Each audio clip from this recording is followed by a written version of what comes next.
Hello friends, आइए मेरे channel में आप सभी का बहुत बहुत स्वागत है। फ्रेंड्स, आज हम हिस्ट्री के मोस्ट डिमांडिंग टॉपिक मुगल साम्राज्य के पतन के कारणों के बारे में चर्चा करेंगे। इससे संबंधित विभिन्न परीक्षाओं में बहुत सारे प्रश्न पूछे जाते हैं। तो आइए बिना देरी किए हम मुगल साम्राज्य के पतन के कारणों के बारे में जानकारी प्राप्त करते हैं।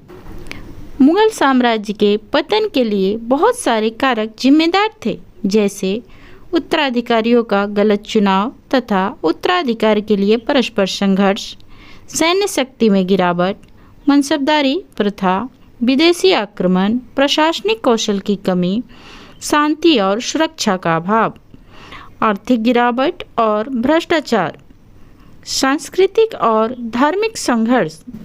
तो आइए फ्रेंड्स, मुगल साम्राज्य के पतन के लिए जिम्मेदार इन सभी कारकों के बारे में हम लोग विस्तृत रूप से चर्चा करते हैं।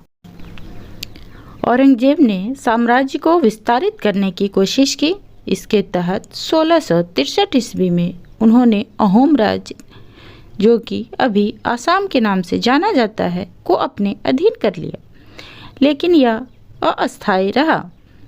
दक्षिण भारत के दो महत्वपूर्ण राज्य बीजापुर और गोलकुंडा को क्रमशः 1686-1687 ईस्वी में मुगल राज्य में मिला लिया गया। इस प्रकार औरंगजेब के समय मुगल साम्राज्य अफगानिस्तान से लेकर तमिलनाडु तक फैल गया। राज्य के इस विस्तृत रूप ने कई नई समस्याएं उत्पन्न कर दी।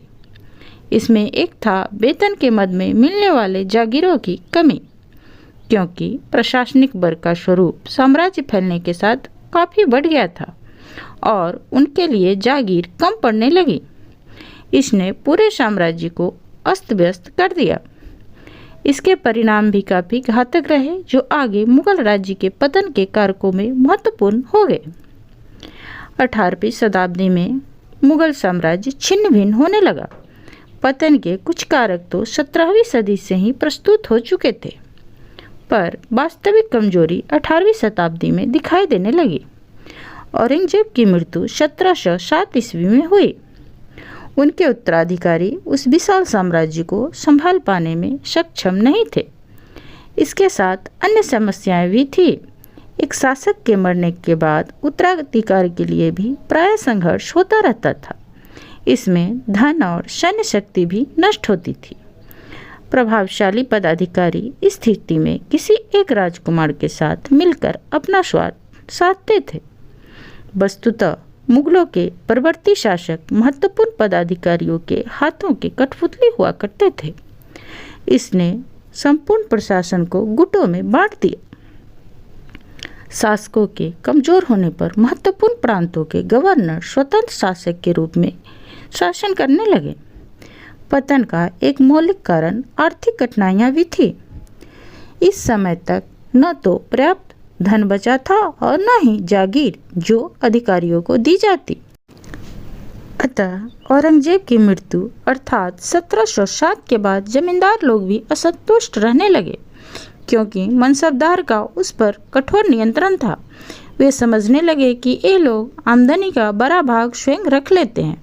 अतः उनका मनसबदारों से संघर्ष होना शुरू हो गया। लगान की दर ऊंची होने के कारण किसान अधिकाधिक गरीब होते गए। अतः उन्होंने जमींदारों के साथ विद्रोह करना शुरू कर दिया। चूँकि मुगलों का संघर्ष कई जगहों पर चल रहा था, अतः वहाँ भी उन्हें धन की जरूरत थी, जो उन्हें नहीं मिल पा रहा था। इससे आर्थिक संकट और ज़्यादा बढ़ गया। मुगल प्रशासन भी अक्षम होते जा रहा था। मनसबदारी प्रथा में अनेक परिवर्तन हो गए थे। उनकी संख्या अकबर के समय से 3 गुनी बढ़ गई थी। वे लगान वसूली का पूरा हिसाब राजा को नहीं देते थे। सैनिकों की संख्या भी उन्होंने घटा दी। उनका स्थानांतरण भी अब नहीं होने लगा, इसलिए वे स्थानीय सरदारों के समान व्यवहार करने लगे। मनसबदारों की बढ़ती संख्या के कारण उनको वेतन के रूप में मिलने वाली जागीर की कमी हो गई। उसमें जागीर प्राप्त करने की होड़ शुरू हो गई। प्रत्येक अधिकारी इसी प्रयास में लगे रहते कि अच्छी जमीन उन्हें मिले। जागीर पर नियंत्रण भी अस्थायी होता था, क्योंकि प्रशासक एक दूसरे के विरुद्ध हमेशा षड्यंत्र रचकर जागीर की अदला बदली करवा लेते थे। इस प्रकार जागीर का यह संकट संपूर्ण मुगल प्रशासन को छिन्न भिन्न कर दिया। मुगलों का सैनिक क्षमता और शक्ति भी धीरे धीरे कमजोर होने लगी। अब उच्च अधिकारियों की संख्या का अनुपात बहुत ज़्यादा बढ़ गया था। सेना की निपुणता पहले जैसी नहीं रही। किसी समय मुगलों का तोपखाना विश्व में प्रसिद्ध हुआ करता था, लेकिन अन्य सेनाओं की तुलना में अब यह तकनीकी काफ़ी पिछड़ गई थी। बंदूकों और तोपों के उन नवीनतम नमूनों में मुगलों की कोई रुचि नहीं रही, जिनका प्रयोग संसार के अन्य देश कर रहे थे। सैनिकों को प्रशिक्षण देने के स्थान पर वे विदेशियों को अपनी तोपों को चलाने के लिए नियुक्त करके संतुष्ट हो जाते थे। उन्होंने नौसेना के विकास की ओर कोई ध्यान नहीं दिया, जिसके कारण उनकी सैन्य क्षमता कमजोर होने लगी। उनको यूरोपीय देशों के आक्रमण की कोई चिंता नहीं थी। यूरोप में नवीन विज्ञान का विकास हो रहा था। वहाँ के विचारशील व्यक्ति नए ज्ञान को प्राप्त कर नवीनतम अनुसंधान कर रहे थे, परंतु मुगलकालीन भारत इस नवीनतम खोजों की ओर से पूर्णतः उदासीन थे। अभिजात्य वर्ग के लोग और धनी व्यापारी विलासितापूर्ण जीवन व्यतीत करने में रुचि ले रहे थे। इस विलासितापूर्ण जीवन से 18वीं शताब्दी में देश का चारित्रिक और सामाजिक पतन होने लगा। अभिजात कुल के लोग अपना समय आलस्य और शराब पीने में नष्ट कर देते थे। मुगल शासकों के समक्ष अपनी ही परेशानी एवं समस्याएं बहुत ज़्यादा थी। तभी उन पर उत्तर पश्चिम से भी हमले किए जाने लगे। इन आक्रमणों ने मुगलों की शक्ति को समाप्त कर दी। पहला आक्रमण सन 1739 ईस्वी में ईरान के शासक नादिर शाह ने किया और राजधानी दिल्ली को तहस नहस कर दिया। मुगल उसके सामने झुक गए। उसने भारत से मनचाहा धन लूटा। समकालीन लेखकों ने लूट का विवरण देते हुए बताया कि नादिर शाह ने 60 लाख रुपए, हजारों सोने के सिक्के, 1 करोड़ रुपए के सोने के बर्तन, 50 करोड़ के हीरे जवाहरात, कोहिनूर हीरा और शाहजहां के द्वारा बनवाया गया मयूर सिंहासन था, सब कुछ लूट लिया गया।